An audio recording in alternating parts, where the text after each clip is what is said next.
向正到早，欢迎收看今仔日6月18台记台早起新闻，我是柯兴竹。新闻一开始来关心金门的海沙堡伫最近有发现一只死猪仔，经过检验了后，伫昨昏是确诊验出非洲猪瘟，所以即马农业部是赶紧公告讲暂停金门的猪仔，也搁有猪肉相关的产品送来台湾，也搁其他外岛会停运1礼拜。防疫送人员全副武装伫金门沙堡顶悬，对一只海漂死亡的猪仔采样，搁伫个原地小小的抬起来，彻底消毒周围的环境。这次检验结果出来，非洲猪瘟病毒核酸出现阳性，而且基因素的比对了后，发现甲中国流行的非洲猪瘟病毒株100%同款，推测此猪仔可能是受洋流甲季风影响为中国来。不过相关单位唔敢大意，是猪仔地点周围半径10公里内25间饲猪场全面封死，好佳在无发现问题。世界动物卫生组织真无简单，正式将咱列为非洲猪瘟非一个，为确保产业的安全，农业部公告6月17开始到6月23，暂停金门猪只甲相关的产品送到台湾甲其他离岛，因为任何一点疏失，拢可能互过去真侪年防疫成果去了。这是为守住台湾猪的安全，也守住相关的产业。记者综合报道。继续来关心天气，今仔日各地大部分拢是侪云到好天，咱来看云图。今仔日受太平洋高压的影响，是透东南风，东半部高温是31度至32度，西半部的高温是34度至36度。日时会感觉较翕热，中昼左右紫外线嘛偏强。气象署即马有针对高雄甲屏东发布黄色的高温灯号，而且爱细致高雄、屏东的山区高温有可能会升悬到36度以上。落雨的部分，今仔日日时天气是真稳定的，只有伫遮方面的东南部、恒春半岛规工有短暂阵雨。过到了后呢，伫西半部、宜兰花莲山区嘛是爱细致雷阵雨。另外，中南部、北部山区有可能出现局部大雨，而且可能会单雷公有透强阵风，所以下晡有要挖进山区的乡亲，就要注意天气的变化。也那疾管署是公布，长病毒今年统计较大有7个重症，其中内底有5例是红婴仔，4个已经死亡，拢是去挖到伊科病毒11型。专家即马是警告讲，红婴仔去挖到长病毒会真严重，所以呼吁有心的负责人对生产就要开始注意，而且要减少无必要的接触，避免去挖到。长病毒的疫情是出现警报，尤其是新生儿，最近是出现真侪重症个案。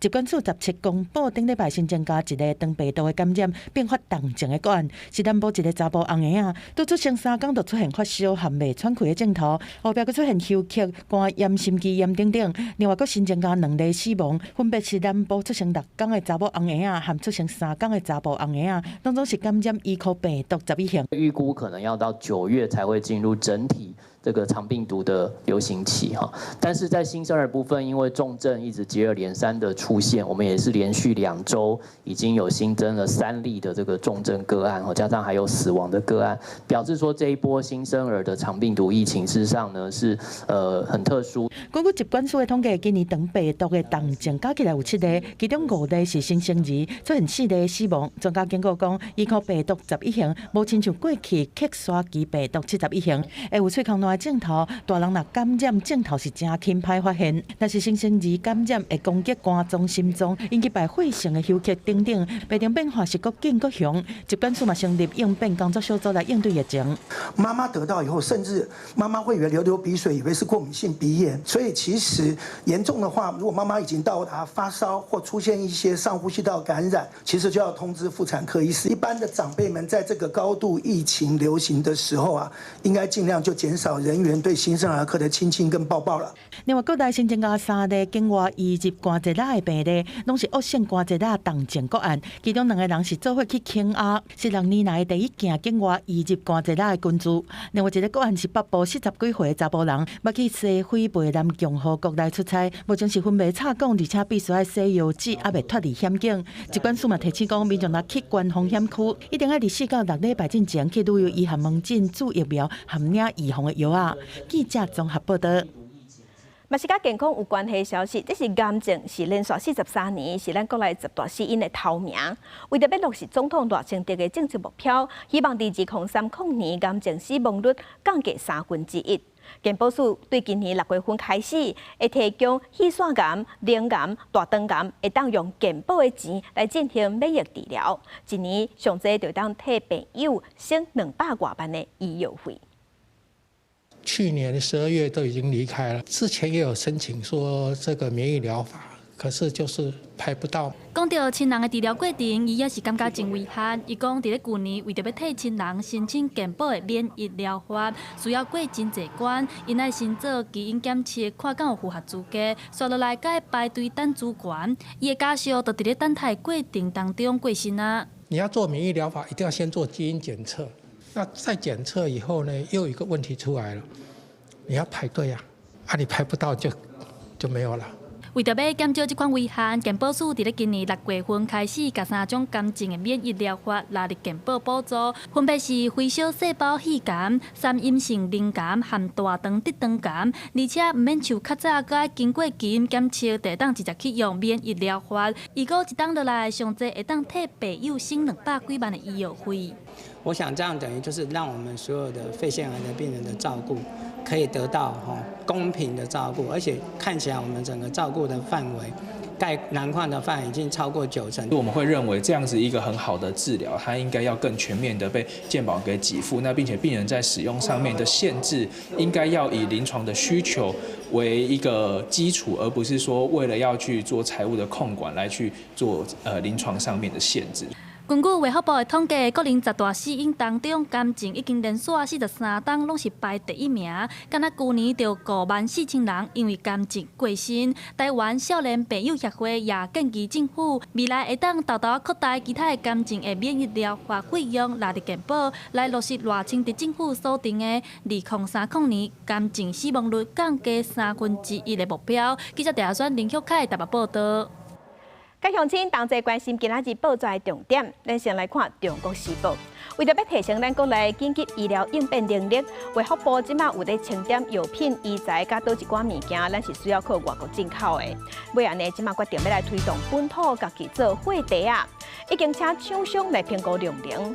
另外，国防部嘛规划要成立咱国军头一座关会中心，要确保国军需要用货时有管道会当稳定提供。来看《自由时报》。总统赖清德提出台湾高等教育愿景，政府要做大学的靠山。教育部高教深耕计划伫今年有补助各大学191亿外，这是比去年有增加5.6亿。国立台湾大学摕到26亿的补助是第1名，这因是比去年个加摕到3000多万。来看《联合报》，检调侦办罢免吴思瑶、吴派玉、相互罢免伪造文书案。台北地方法院开期亚庭，曹文卿、姚富文拢坦白犯罪，也让黄如隐如是无认罪，甚至搁伫法庭哭，惊讲伊若是继续关落去，会死伫家内底。法官即马是认定因3个人有串口径的记录，所以即马裁定延长收押3个月。再来关心总统府是表示讲，自本地今日早起，伊要邀请在野党的领袖同齐参加国安简报，会有1点钟的时间讨论。不过总统府嘛强调，因为内容是真机密，所以会议无公开，而且参加的人拢爱签保密协议。也不过南北两党的领袖伫昨昏拢已经拒绝啦，讲因无要参加。总统赖清德邀请在野政党领袖进行国安情势简报，原定18早起关门举行，不过确定破局。民众党主席吴国昌先开第一枪，强调无要出席是对总统府作业上乱的警示，不是拒绝对话。用这么草率、冲促、充满了算计、放话、抹黑的安排，我们非常的遗憾。因此，我本人不克出席此次的会议。朝野要对话，要和解。要和不要斗，关键的钥匙就掌握在赖清德的手上，去化解大罢免，才是朝野对话的最重要的一个基础。2点半前后，国民党嘛是同款，朱立伦声明化解目前的大罢免，这是朝野对话基础。不过嘛指出，希望南北两党的秘书长持续甲总统府协商。合作会当达成共识，未来也是当进行调野对谈。这个沟通过程，哪里被三方好亲像就是伫流程甲内容敲袂好。他跟我讲说，都甲总统清晰，总统讲今日复查无规矩改案呢，所以我们是被补电话的对象，然后我们仅止于是被告知。一直到今天下午我得到的回复是9点到9点半的这个公开的部分，他们还是不接受。那比较遗憾的是说，2度致电给2党的秘书长，潘文安秘书长在致电之后呢，都只有黄健庭秘书长回电，来来回回频繁的沟通。民众党的部分呢，并没有回电话，每一次都是用记者会的方式来进行回复。面对在野党缺席，总统府紧急开记者会回应，对于是毋是取消会议，总统府的话无讲定，强调会开沟通大门，希望促进朝野对话政党合作，共同面对国家的各项挑战。记者综合报道。继续关心咱台湾头一只国造的畅水南海鲲号伫昨昏头改出港进行海测，刷落来按算9月份的时会当完成铺航、giảm航，抑有作战的测试。按算伫11月份的时会交南成军，要来提升咱作战甲防卫能力。海军和技术人员徛伫海鲲号的甲板，伫4米小船的介护之下，17头一届出港进行海测。起军事迷伫半暝12点对台北西车落南，未见证这历史性的时刻。阿扁时期，美军要美方要卖我们就已经被挡掉，然后现在终于就是在就是现在终于可以就是有办法自己造出来，有突破了，因为今天终于算是潜舰第一次出港。台湾头一只国造的畅水艦，伫2020年11月正式开工，继当年港轨抗两骨，2023年正式号名做海鲲号，并且落水。后续进行停靠港口的测试了后，这个月14号看到头一届以自主动力伫高雄港铺航，17出港海测，按算伫11月会当交南。浮航第一阶段就是简单的浮航，这全系统包括主机的点燃。第二阶段可能就是压力测试，就会全速前进，然后这个满舵。右转、左转，测试灵活度等等。我们海关就等到这个泊港测试备变了以后，我们自然就会进行海测。航大顶面的光电条画现出来，去年因为厂商延迟4个月才交过，造成海鲲号原定4月海测延迟，后续等铺航、畅水有作战的测试完成，就当交南甲成军。对于外离岛还有台湾东部，就形成第二线的防卫。如果他想威胁本岛内圈，就是反舰飞弹、防空飞弹、无人机防御。那潜舰可以从敌人的后面进行夹击。畅水艦会当远距离执行反封锁任务，提高台湾的防卫能力。不过，因为海鲲号后续南的预算，互在野党提案冻结50%。军事专家也呼吁，若海鲲号海测通过，顺利交南，希望国会会当徛伫甲政府一体角度、客观监督，互后续南会当按照时间和品质来完成。公视新闻采访报道。因为中科院伫昨昏是邀请咱国内外12间业者举办水面无人艇的展示，有3间咱国内业者是伫基隆外海进行展示，每一间拢展现家己无人艇的性能，输人毋输阵。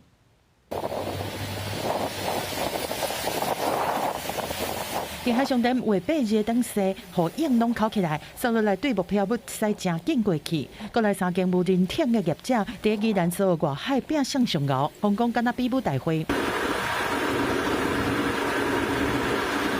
无人艇伫乌路战争表现真好，是请国内外厂商投入研发。中科院是邀请国内外12间厂商来参展，有5间国外厂商来参加，另外有3间国内业者，包括碳基科技、对好科技和龙德造船，拢投入动态展示。碳基科技的碳线车1号是大型出港，全新使用航太碳纤维，有创形状的特性，透过精准目标的辨识来执行侦搜任务。来出定位是雷虎科技的海沙800攻击无人艇，同款有创形状的功能，抗干扰，阁会当防弹，上大航程到600公里，会当执行自杀攻击任务，符合国军无对称作战需求。那我觉得最困难的地方就是说，怎么样发展出不用人操作的 AI 界面。上尾一日个出来的是龙德造船的乌条无人艇，船身是深蓝色，船首是尖刺的设计，对应的能力是真好，在复杂的海况内面，同款有稳定操控能力。这次参展的其中一家厂商就是龙德造船，它也正好就是中科院会稽专案的合作厂商，因此呢，在记者眼前的这艘黑潮无人艇，也与中科院的会稽无人艇外观非常相似。另外，中科院这项会稽专案和龙德造船合作打造的攻击无人艇，这摆并无出来。中科院院长李世强讲，只要无人艇通过作战测评，明年就会当大量采购水面无人载具。那我更要感谢今天有5位国外的厂家特别来参与今天的活动。我相信很快各位都会被中国政府制裁，但是请你们不要畏惧，因为你们选择了自由和民主的阵营。最困难当然就是去红工业的这件事情，因为毕竟在很多的电力组件跟相关的手感部分都还是比较困难达的。当然，现在已经有蛮多的国际厂商，也有外国厂商部分可以去做选择。无人艇在台湾都起步，各大业者嘛相信讲，起红供应链是一大挑战。中科院讲，透过交流的平台，和各外厂商技术合作，也是共同生产，军民做伙来合作，就会当提升国军的协作力量。记者综合报道。继续关心，为着要阻止诈骗集团利用政府的身份来诈骗，司法部即马公布上新的对策。除了政府假简讯会用111平台来寄，未来阁会伫简讯的内容后壁来显示民众手机号码后壁的3个号码，因为呢，这是诈骗集团日子的基地台做袂到的技术。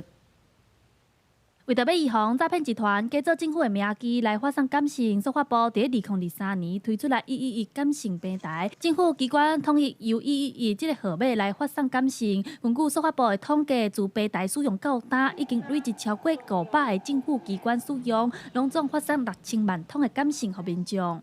一些公营事业也都有发送这个111的简讯譬如说像水电的缴费通知啊补税通知。罚款缴纳、国民年金等等这一些，我们为什么先从政府的111简讯开始做呢？因为如果我们一般民众收到一个好像是政府来的一个简讯的话，通常我们比较容易受骗嘛。那民间企业的话这个我们会想办法用别的方法去把这些漏洞堵住。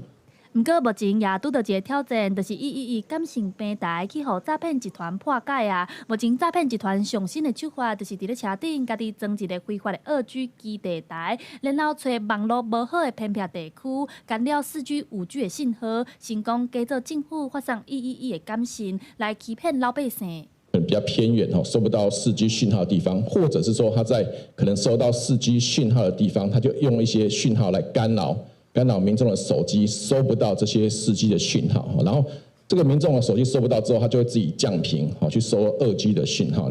针对诈骗集团的新手法，司法部也想出来一个新的对策，除了像较早用111平台发送以外，搁伫咧每一个简讯头前显示民众手机后面的3个号码，这是2G 网络做袂到的技术。司法部希望利用双重认证的设计打击诈骗，守护民众的资讯安全。记者陈亚轩、林秀凯台北报道。来看瑞士洛桑管理学院发布世界竞争力年报，今年咱台湾伫69个国家内底，咱排第6名。国发会表示，今年面对国际上真侪无确定性，政府会当把这份报告当作是总体检，继续强化咱台湾的经济韧性。国际局势直直咧变化，无论是战争、政治紧张，还是保护主义抬头等等，对去年到今年来世界经济有真侪挑战。当年瑞士洛桑管理学院会根据国家的经济表现、政府效能和企业效能，各有基础建设4大指标来评比。今年 IMD 世界竞争力年报显示，台湾伫咧69个国家内底排第6名，比去年进步2名。伫咧人口超过2000万人的经济体当中，连5年排世界第1。台湾去年在经济表现方面进步了16名，所以这一部分我们认为是我们竞争力成长的一个原因。IT 产业的还有中高阶技术的企业研发，还有基础建设方面，政府都非常的努力。我们认为这个都是未来就是台湾竞争力提升的一个原因。今年台湾的经济表现第10名，比去年进步12名；企业效能第4名，有进步2名。另外，亲像政府效能和基础建设，分别是第8名和第10名，排名拢是和去年相共的。因那基础建设的部分，伫咧再生能源需求比例是排59名，表现有较歹。经济表现当中，亲像出口集中度排名第60名。经发处表示，这嘛是咱的弱势，未来政府会加强协助产业伫咧全球布局。所以台湾的ICT 出口目前还是相当，在前5个月其实还是相当成长是相当大的。但是整个 ICT 的产业需求其实是在全球需求其实非常大的，但是。会不会因为前面的急单的需求，会影响到后面？其实还有未来关税政策的一个谈判结果，其实还有一些不确定性。经发处表示 ，IMD 世界竞争力评比会当看作是国家整体经济和社会体制的总体检。嘛表示，今年面对美国关税新政策，也有全球供应链定做的无确定性，政府会继续强化台湾的经济韧性，来维持国际竞争力。记者卢尚如、郑俊友台北报道。国际新闻来关心，以色列和伊朗即马冲突是愈来愈激烈，未收煞的。有消息指出，以色列打算要甲伊朗最高领导人哈马尼灭掉，美国总统川普动落来。因为川普17日时已经是呼吁所有的人赶紧对伊朗的首都德黑兰离开，而且要求伊朗爱无条件投降，嘛已经掌握即马哈米尼伫倒位，也毋过暂时未下令甲台。因为以色列甲伊朗冲突更较严重，美国总统川普17提早离开7大工业国集团G7峰会。伊表示，在伊朗最高领袖哈梅尼藏的所在，不过目前无希望伊被杀。川普伫社群媒体打文指出，伊朗无条件投降，伊是真简单攻击目标，不过目前当地遐真安全，咱袂将歼灭，至少目前袂。根据美国一个官员的讲法，川普伫以色列甲伊朗冲突开始了几日之内，拒绝以色列提出杀害哈梅尼的计划。政府官员看到可能激化冲突，川普强烈表态支持以色列，不过否认美国要直接介入。Iran cannot have a nuclear weapon. It's very simple. We don't have to go too deep into it. What was the thinking on the call for Tehran to evacuate? Is there a threat or is there incoming? What was the thinking on the full evacuation? I want people to be safe. There's reports that you want to send the Vice President and Steve Witkoff to meet with the Iranians and have discussions. Is that something you're considering? Not sure yet. I may. Depends on what happens when I get back. What specifically is better than a ceasefire? What are you looking for here? An end. A real end, not a ceasefire. 川普除了爱德黑兰950万居民赶紧逃命，各大文讲已经完全掌控伊朗规个天顶。当日德黑兰出现多难条，真侪点头关门，加油站摆甲长路路。伊朗当局坚持讲规个整体经济掌控当中，无对百姓发布政府指示。对核计划，伊朗一直坚持干来用伫和平目的。美国情报机构也评估德黑兰无积极追求核弹。公司新闻恩文玲报道。因啦，美国总统川普提早离开 G7 峰会，伊伫离开之前受讲 G7 若是会当邀请罗西亚来参加，安尼就袂有战争啊。甚至伊阁讲，若是邀请中国来参加，互 G7 变做 G9，安尼嘛袂歹。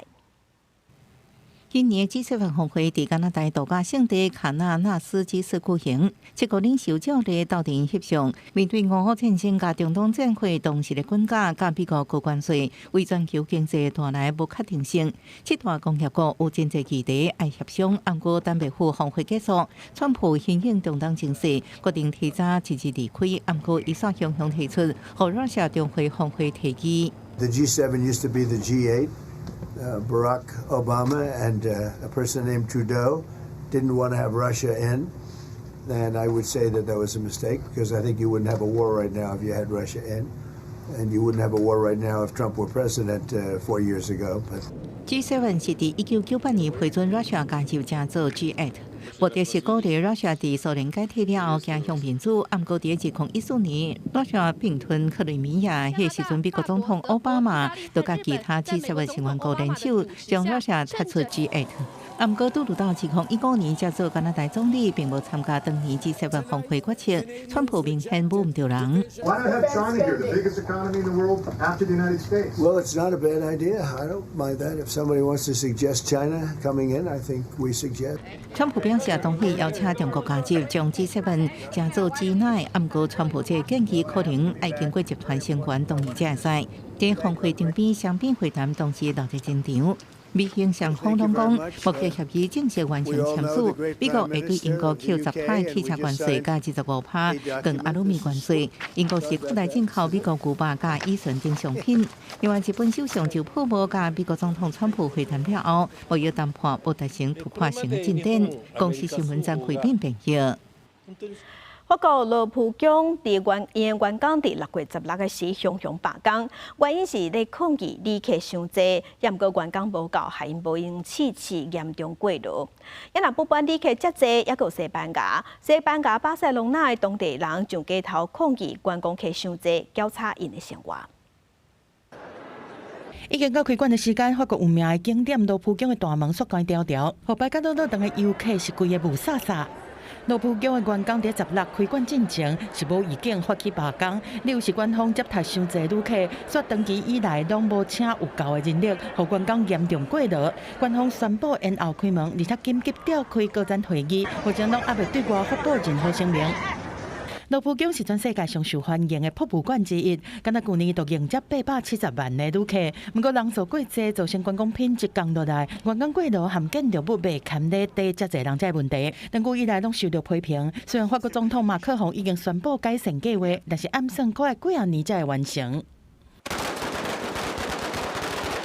镜头搁转去西班牙，伫顶礼拜、6礼拜，有几千个巴塞隆纳的民众嘛，行起咧街仔路，抗议城市过度观光化。有示威民众伫旅馆的门口扭红手线，而且放炮啊含彩色的烟雾，表达生活空间红用甲下尖尖的愤怒。Nosotros necesitamos un turismo responsable, no un macroturismo, sino un turismo que respete la salud, respete el trabajo, respete la dignidad y respete a todas las trabajadoras que trabajamos en este sector, ¿no? turístico.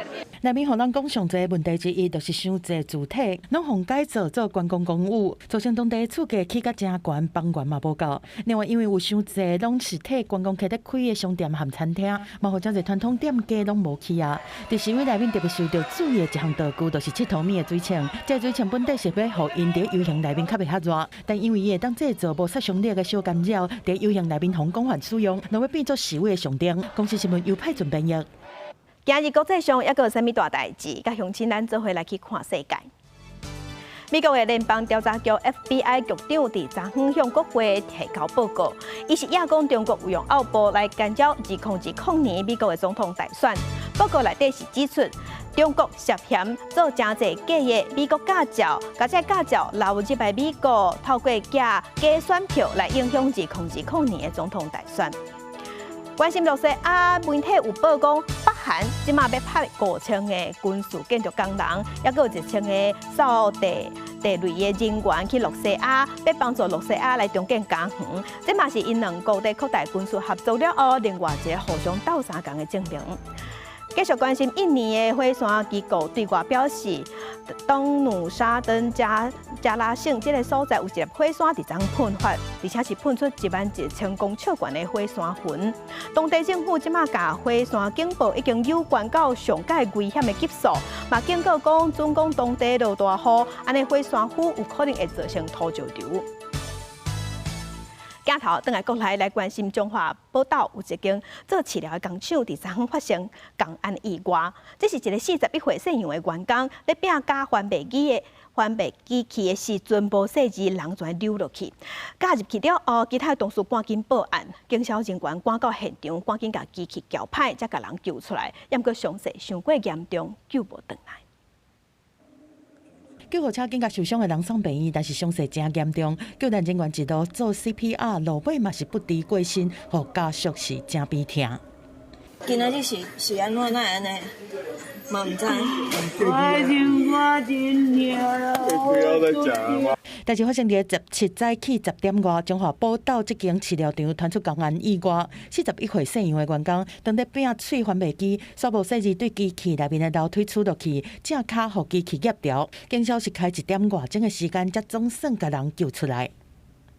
他到达现场的时候，那个患者受困于那个玉米搅拌槽的粗糙里面，然后我们就将人员利用那个机具配合厂商破坏槽底，将人员救出。急救1个小时多了，但是目前还是没有呼吸心跳。安东安海说右下肢已经开放性变形了。员工因为伤势相当不治，治疗厂的负责人嘛赶去病院，伊无想到伫遮做工课10几年的员工会发生意外。职安署中区职安中心嘛介入调查，初步认为讲是流程和安全管理有疏失。因为你要做一些清除哦，你要先把那个机器停起来啊，所以说他的公司哦没有让他先把机器停起来，人才去做一些清除的工作。那还有一个就是会卷夹的部分哦，会卷夹部分你要设护罩护围，是把那个卷夹部分把它围起来。职安署中区职安中心表示讲，除了已经要求这个工厂停工复检了后，确认安全才会当个运作。另外，对这个意外，嘛会照违反职安法，对业者来罚3万到30万。记者综合报道。货运公司山龙通运有一个姓李的货车司机，2017年3月份的时，伊在送货上班的时，因为脑出血性的脑中风，尾也死亡。家属认为讲，这是拢因为伊清早咧加班，无时间休困，才过劳死亡，是职业灾害。家属全告公司，要求公司爱赔856万。新北地方法院伫1审的时是判家属败诉，也毋过昨昏在高等法院并判，要求公司爱赔家属486万。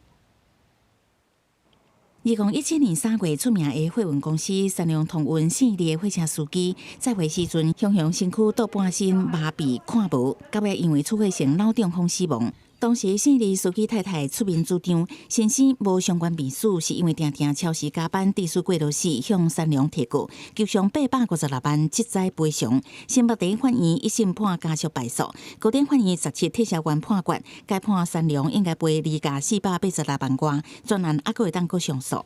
106年3月31日并发，可视为系因职业触发脑血管及心脏疾病。上诉人得依法请求被上诉人赔偿家属精神慰抚金、抚养费及丧葬费。高院审理的时阵，三良通运指出，姓李的司机甲其他司机出勤记录拢是以英文日报笔为准，无另外的出勤记录。毋过高院甲职安署当时认定，送台大病院鉴定，结果显示，姓李的查某人工作性质符合无规律、精神紧张，而且死亡前6个月，每个月平均加班时数超过45点钟，所以鉴定姓李的查某人是职业灾害死亡。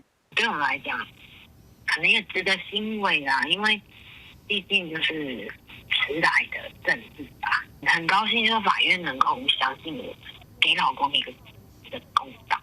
按公司赔，我觉得也让他们要有所警惕，就是不单单只是说要员工帮你赚钱，因为其实真的工时太长。李太太讲甲后庭讲判决是万来正义，因为伫遮尔长的诉讼过程，大家官已经先后过身。佮讲家己无啥当接受三良搁再找理由上诉，因为三良应该探究这个案，重视运输业超时过劳这个问题。三良通运到出口前时也无相关的回应。记者综合报道。摆暗的时，台北市有一架电动公车导火烧，加载无造成伤亡。因为导火的这架电动公车是华德动能做的，电池是用日本的，伫英国是毋捌有事故的记录。业者表示会配合调查。因为专家是认为讲出问题无一定是电池芯，因为车咧走的时是问题真济，遮呢拢会记伫云端的记录内底当找到，需要个调查厘清。大多的客运所属甲倒起来的车共行20台电动公车，拢已经一项性停开，停伫场站内。业者嘛自主检查，这就向华德动能声明专业配合调查。事故车的电池是日本制，无事故的记录。电池箱甲系统嘛得到欧洲安全认证。跟这台车同样用同样的电池芯的，那也会这同步的一个巡检项逐步的扩大，配合火调目前的一个调查的，然后提供相关的一些资料给火调。来做进一步的分析。火调人员17下晡完成事故车的鉴定，带回相关资料。运安会嘛持续派员介入调查。有电动车的车评是讲，这件事故不是充电的时阵发生的，有可能是电池内部的零件发生短路。那发生短路的时候，那我们就要去问说，那为什么电池管理系统没有去做到控管，及时让它直接断电？财团法人车辆研究测试中心分析，国内电动车电池芯拢通过经济部标准局实验室的检验。电动巴士使用是电池芯组成的电池包，搭配电池管理系统，会当侦测内部电池电压甲温度。市区公车可能风险是行驶时间长，还是路无病、电池模组受损，不一定是电池芯的问题。电池管理系统看当天或前几天它的那个电池芯的温度跟电压有没有异常。到今年5月底，咱国电动大客车拢总2028台，其中市区公车有1991台，公路客运有37台。国内主要生产电动巴士业者以发电动能市占率超过一半上济。另外有升温汽车一家自动驾驶的创业能源，鸿海集团的原来有风华先进、凯盛力联甲东洋汽车原来有生产。你新车检查通过了，就保证这部车用5年、10年、20年，都不出问题嘛。维护还有必要的这个定时的检查。台湾的目标，在2030年前，全面汰换市区的柴油公车，改用电动巴士。车安中心表示，新车出厂拢爱符合规定，才会当领牌。上路了后，维护保养、定期检查才是关键。不过事故的原因，也是需要专业调查单位来查清楚。记者综合报道。有民众伫高铁的左营站买台铁的便当，发现便当内底有加纸，台铁已经赶紧回室咧，讲会调监视器来厘清。高雄市卫生局嘛派人去查，是发现讲实在拢无看，所以做便当遐个所在爱限期改善。卖120块的台铁便当有排骨有青菜，消费者所发现白饭边啊有规只加纸，伊惊甲一直讲实在伤咸。有加纸便当是伫高铁左营站卖台铁便当的所在买，现场不管早起还是下晡，拢有人来买。卫生局嘛前往稽查。我觉得这还蛮夸张的，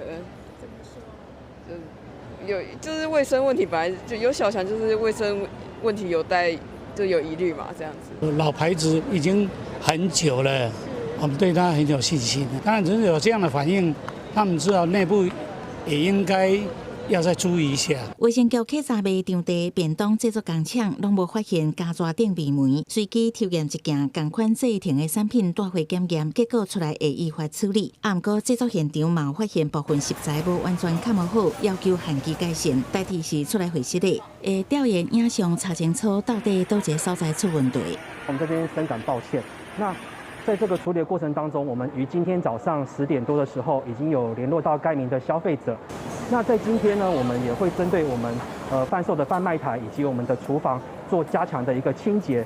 卫生局指出，代替制作工厂2礼拜进行一届病危防治，最近一届是13工前。代志发生了后，已经安排清洁消毒。最近不少店面的餐饮有问题，也是有加纸，其他业者嘛讲，定期防治真重要。消毒杀虫的公司来，他每个礼拜会固定来点药，然后这个前后差别还蛮大的。这间专门卖面线的老店，除了定期会请专人防治味霉，在食物进前，餐具也甲桌面拢会加看一下，碗碟嘛搁唱一届，来确保食安甲家己的名声。记者综合报道。也那伫家己布袋行中市场是伫2012年完工启用的。最近呢，南部得落大雨，就发现讲市场内底嘛会漏雨，袂输水墙共款。镇公所即马表示，这是因为市场的厝顶歹去啊，加上即马公所阁要按太阳能板，才会产生这个问题，会赶紧请厂商去处理。外口当咧落雨，市场内底漏水的状况，亲像是水墙共款。16迄天，嘉义县布袋落一阵真大的雨，造成布袋新中市场内底有漏水的情形，并将甲市场漏水的画面翕落来，希望布袋镇公所会当重视。有补助，嘛无补助嘛。人做生意个，人个拢唔敢入来啊。哦，唔敢入来是要个卖啥物？进前一届就有啊，这届第2届300，这届较严重。来到市场了解状况，17已经无落雨啊。虽然袂影响到档仔做生意，不过也是看会到市场的档仔因为天崩歹去，所以拢爱准备篷布或者是一寡物件来炸雨。这若风台雨啊是啥物哦，南面目关了了。即摆拢用这篷布咧炸雨。如果爱做生意，无你要叫安怎？那我们本来已经准备要把它维修了，那刚好我们屋顶出租做光电啊，所以我们利用做光电这个时候，顺便把它整个整修起来啊。昨天下大雨，造成了类似小瀑布的状态，但我有催促业者尽速来把它完成。布袋镇公所表示，这个市场启用到达已经13档，每档修理的费用大约伫50万左右，所以只要有发现害去的所在，拢会赶紧来处理，希望同款的状况袂再发生。记者林慧婷家己报道。伊拉高雄的肉品市场用搁较久，已经用一架子，因是对民国55年启用到大。毋但呢，这个建筑较旧较后，更条嘛看现现。佮因为台底的时机啊的叽叽叫，造成噪音嘛会有歹味。边仔的住户是一直咧抗议，希望赶紧刷走。市府表示，这因为土地产权有问题，即马当地和农会协调。在地车出入，这是高雄肉品市场自起好启用到今已经要一架子啊！建物真侪所在更调拢已经看现现，外边用砖仔围墙啊，嘛有几落柜拢已经倒去，换用考察板压起来。当地里面讲，物件收旧是小问题，因上界挡袂掉的是猪仔的惨叫声甲猪屎味。因那边哦，迄风啊吹来时，都有一个味足臭。啊，平常时敢会听到讲会猪仔叽叽叫的声？会啊，足臭。也无法度啦，这遐久啊。几年啊？哦，咁啊久啊，又迄10档了，讲要迁，迄无法度，迄无遐随便的啦。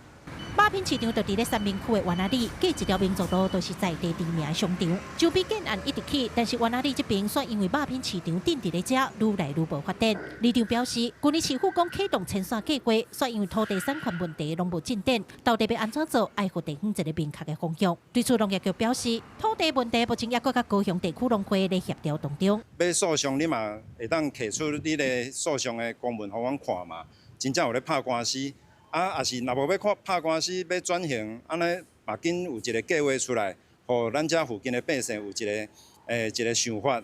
目前规划朝县地转型与市场整并方式持续推动，因涉及土地的争议，农业局正与高雄地区农会尽力协调中。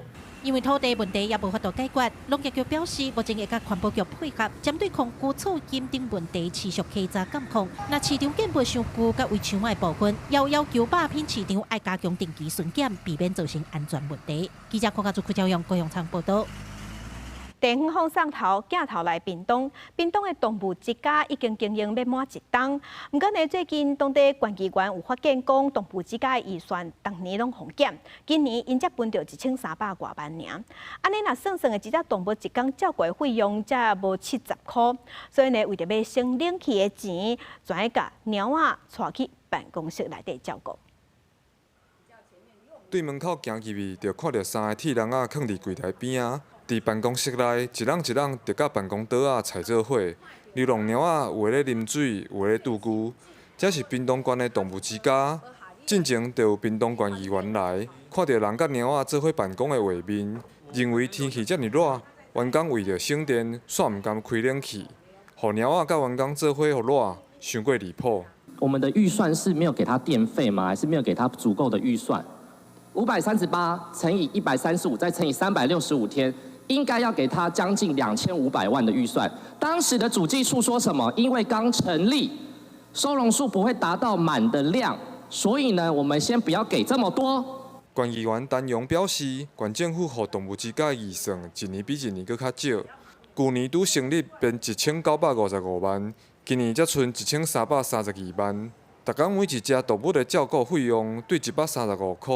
减到今年剩67.8块，比高雄市甲平湖县拢减真济。动物之家表示，预算确实有减少，毋过甲猫仔刷到办公室，拢是为着方便照顾，互要认养的民众较方便看猫仔。若是有需要开冷气，伊嘛袂当算。其实它也不拥挤啦，几浪安呢，我们会很清楚的知道它的个性，因为跟它互动很快，然后会知道它的身体的状况，有没有拉肚子，有没有吐。因为家的空间大，而且你窗仔门开，甲外口空气对流。那这些所编列的费用呢，其实也涵盖了我们的委外厂商的人事成本呐，这个使用空间的这个水电费、饲料费、医疗费、消毒费等等。屏东县农业处讲。动物之家目前收容量达到8成，要到紧绷啊！对预算会过来了解甲检讨，若是真正无够，会搁追加预算。记者柯炳哲，屏东报道。来看阿里山博物馆有真宗一只台湾魂牌标本，也毋过受地动影响损害了后，即摆因决定要甲这标本捐予修复单位，要捐予台中的自然科学博物馆来典藏。宝贵的台湾鸟霸标本放伫科博馆幸运形式的库房当中，搁再透过上新的3D 建模甲生成式 AI 技术，甲鸟霸的主题呈现出来。这个由林业保育署家己分署定藏90年的台湾鸟霸标本，17时正式捐予科博馆，并且以数位典藏的方式保存、守护自然历史资产。广泛这边有一个好的一个保存条件，那如果说他们能做的一个相关的一个适当的保存，我想说我们就能够把这个这么珍贵的标本来捐赠给他们。2014年，台湾鸟霸红认定组已经断种，不过最近几年也是传出有人看到，引发各界的关注。这个标本上早是伫1935年伫林保署阿里山博物馆展出，是全国第2只有文献记录的台湾鸟霸标本。经过921地动受损，委托科博馆来修复，搁再运用3D 高速判断法无死角、高解析度来重做母甲纹理，对学术研究有帮助，并且提供民众使用。以这一只台湾云豹为例的话，我们大概拍了295张。然后是各个不同的角度，然后去最后用电脑的方式去模拟出它重建以后的这些纹理跟毛发的这些细节。这些猫科它特别的花纹，它有点像我们人的指纹一样，每一只都不一样。那3D 建模，我要去比对它的斑纹跟以前的旧照片的时候，一些特征如果真的可以比得出来的话，这是真的有可能很不一样的。官方强调，目前全球敢若5件有文献记录的台湾鸟霸标本，除了国立台湾博物馆、科博馆，另外3件是收藏伫英国大英博物馆、德国柏林自然博物馆甲日本科学博物馆。这个标本搁再确立台湾捌有鸟霸的事实，提供科学研究、有历史甲文化意义。公司新闻采访报道。用文化做外交，这是咱下半年台湾有5组艺文团体接受美国也个加拿大无共艺术节也个艺文场馆的邀请，7月份开始要去国外表演，要互外国人更加了解咱台湾。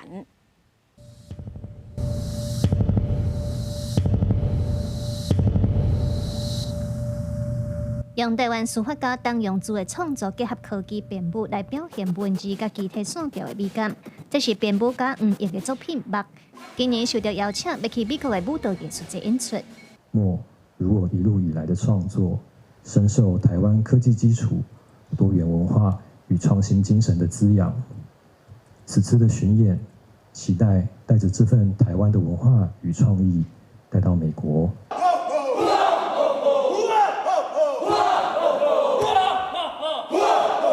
另外，布拉瑞扬舞团嘛要甲以文论部正宫的文化结合舞蹈艺术所创作的罗纳，搬到美国的大舞台。在国际是这样哈，他们看过各式各类的舞蹈演出，那可能很少见的是，他们要去透过这次的演出，可以认识台湾的原住民。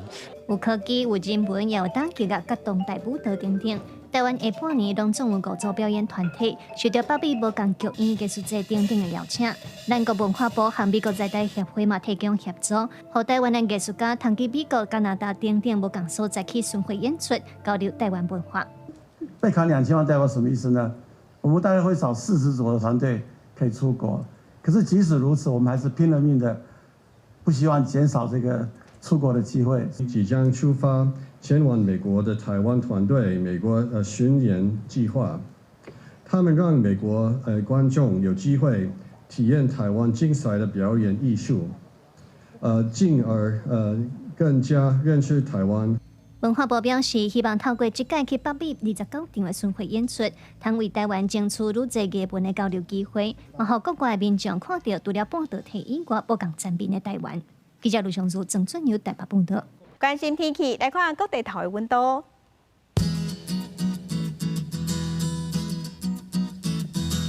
北部的温度上低是26度，上悬35度。